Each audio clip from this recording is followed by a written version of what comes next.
ഫ്ലാറ്റിന്റെ അവിടെ നിന്നപ്പം അവരെന്തോരൊക്കെ ഭാഷയിൽ പറഞ്ഞു നമുക്ക് മനസ്സിലായി. ഇവിടത്തെ നമുക്ക് അറിയാവുന്ന ആൾക്കാരാണ്. സ്റ്റേജ് മാനേഴ്സ് ഒന്നും മര്യാദയില്ല. അങ്ങനല്ല, നമ്മൾ എപ്പോഴും വരണല്ലേ, ഇവർക്കൊക്കെ നമ്മളെ നന്നായിട്ട് അറിയാം. ഈ സെക്യൂരിറ്റി ആണെങ്കിൽ നമ്മളെ ഫ്ലാറ്റ് വിടാത്തതാണ്.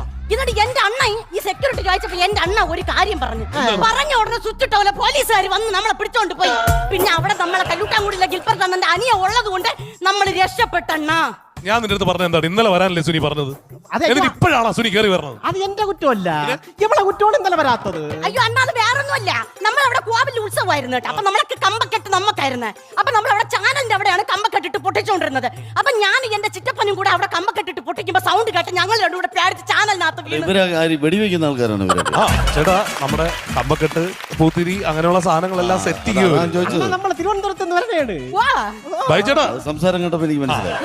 തിരുവനന്തപുരത്ത് നിന്നല്ല വരുന്നത്, കളിയിക്കാൻ.